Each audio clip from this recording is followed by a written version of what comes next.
Hello, good afternoon, everybody. I know. Like Jonathan said, we are Clint and Averil. My name is Clint Hodges. I am an aerospace engineer planning on graduating this fall, and I'm a big Yellow Jacket fan.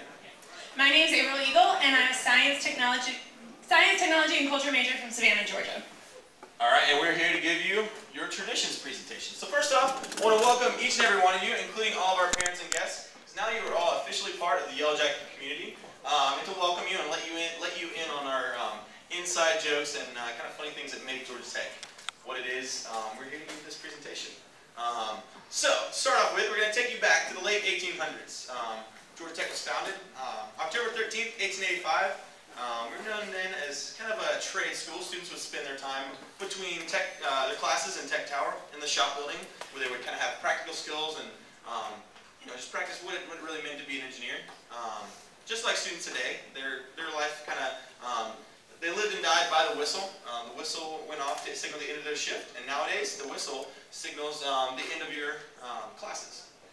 That's right. So back then, Atlanta was mostly wilderness and swampland. So there wasn't really much to do, so they decided to use this free time and start a football team.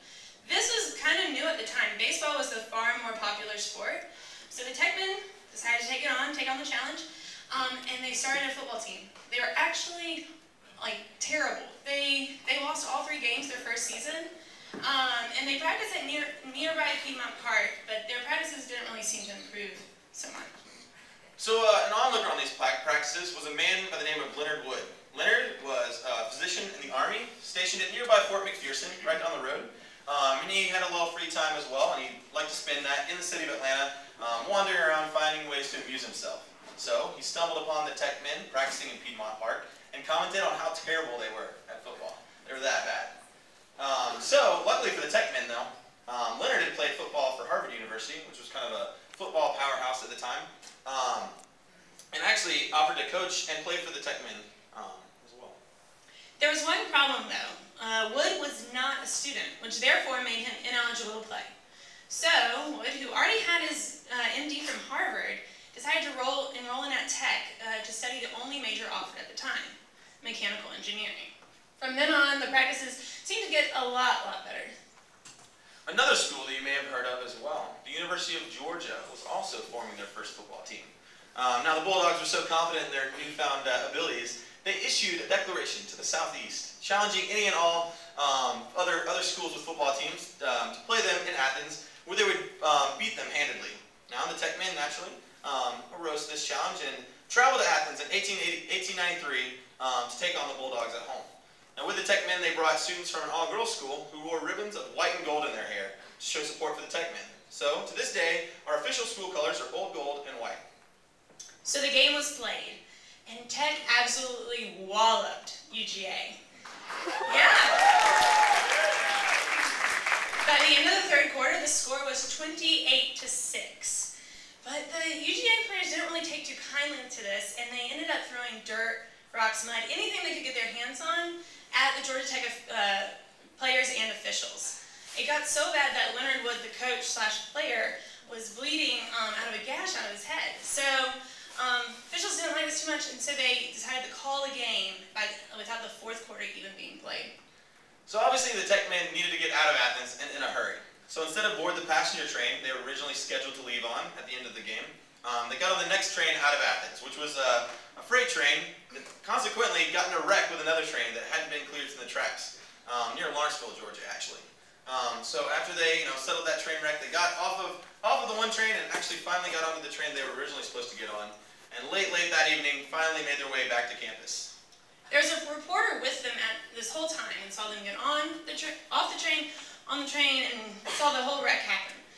He would later remark in the Atlanta Journal-Constitution that the wrecks rambled back to Tech. This was the first instance of Georgia Tech students being referred to as rambling wrecks. So the students came back home that night, and they were absolutely furious. They came back to their dorms at the time, affectionately known as the shacks, due to their lack of basic amenities. They're a little bit better now. Yeah, just a little bit. They came back and they were furious. They'd worked so hard and they had their victory ripped from them due to the Bulldogs' complete lack of class. Maybe a tradition? Also tradition. So one student vented his frustrations. He grabbed his mandolin and started singing a song about being a Georgia Tech student and all of his indulgences. And that song is later morphed into our modern day Ramblin' Wreck fight song. It's our official school fight song. We have some FASET leaders going to help you guys out. But you guys definitely clap along. We're going to have the lyrics up on the screen. And we're going to sing it out. Right here. Actually, if you guys would actually stand up. Stand up. You're official students now. Yeah. You're official Ramblin' Wreck. It gets a little smaller. Don't worry. Ready? Magic. I'm a Ramblin' Wreck from Georgia Tech and a hell of an engineer. A hell of an engineer. Like all the jolly good fellows, I drink my whiskey clear. I'm a Ramblin' Wreck from Georgia Tech and a hell of an engineer. Oh, if I had a daughter, sir, just for my goal. Put her on the campus to raise the cool. If you come to sister, tell you what he would tell Georgia like his daddy used to do. Oh, I wish I had a barrel rum and 30,000 pounds. All the well good in a campus fair around. I think to all the good fellows that come from far and near. Rambling, gambling, hell of an engineer. Hey! Be seated.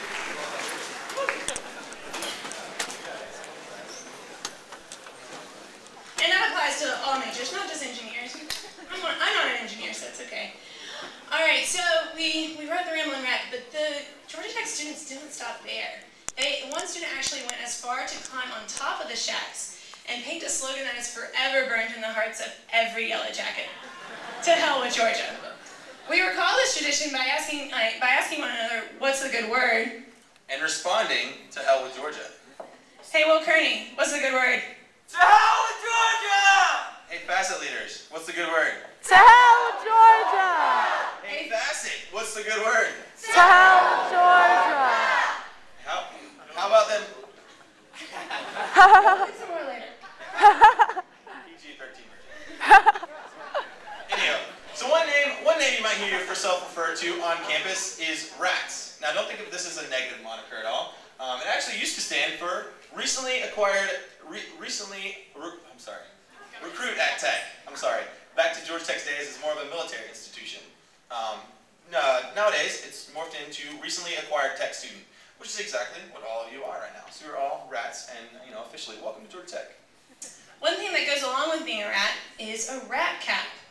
And these hats are given out at first year convocation and are worn by freshmen.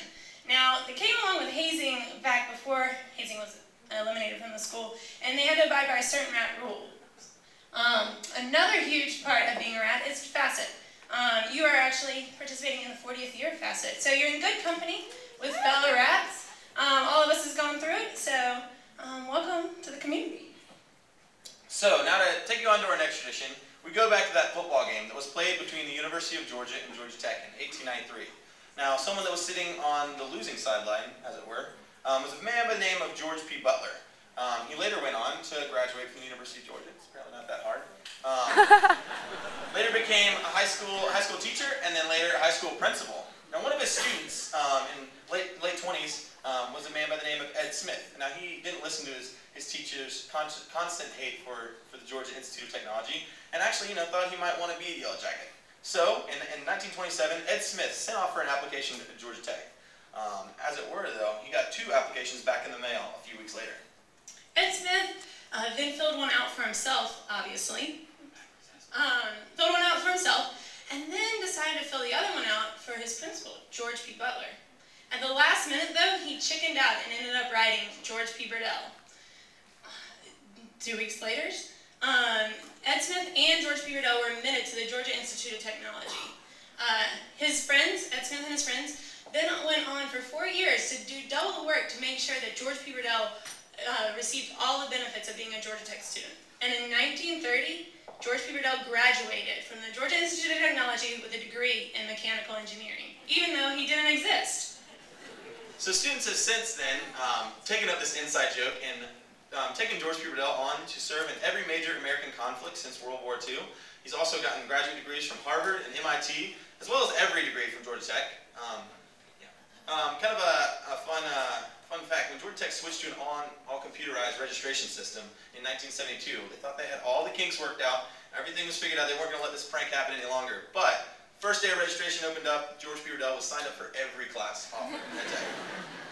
You'll constantly hear him page at airports and football games, and I'll let you know another Tech alum is in the building.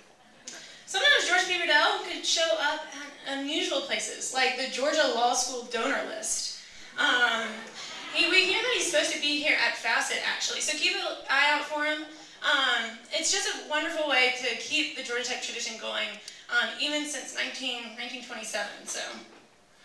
So to tell you about our two official campus mascots, or school mascots, the first of which being the Rambling Wreck. Now to distinguish the two wrecks, so a wreck as a student is with a W, W-R-E-C-K. The wreck with just an R is the car. It's a 1930 Ford Model A sport coupe. It was donated by Delta pilot Ted Johnson, and then, actually not donated, sold to the students for $1, and it's officially owned by the student body and maintained by the Ramblin' Wreck Club. Yep, so this is actually the Wreck's 50th birthday, and it has led the football team out onto the field every home games ever since it came on campus. First game being played against Rice. Keep a lookout. You can drive anywhere on campus and park anywhere it's wants. So we actually have had it up on the first stage and all over sidewalks. So keep an eye out for it.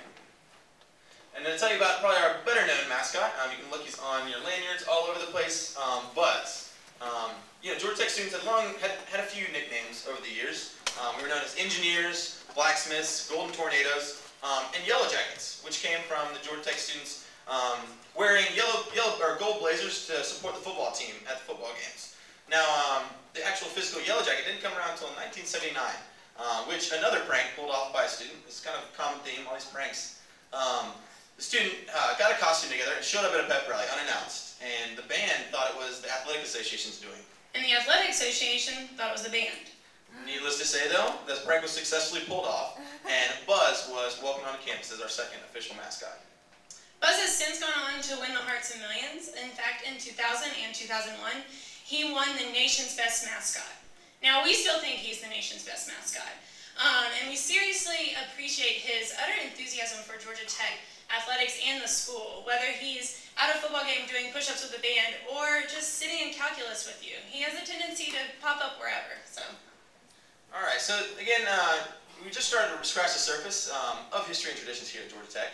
And now again, now that you're all officially part of the Georgia Tech community, we want you to be a part of this rich heritage we have, whether it be at football games, in class, all through your daily life. Again, welcome and thank you for your time. This is Averil and Clint signing off.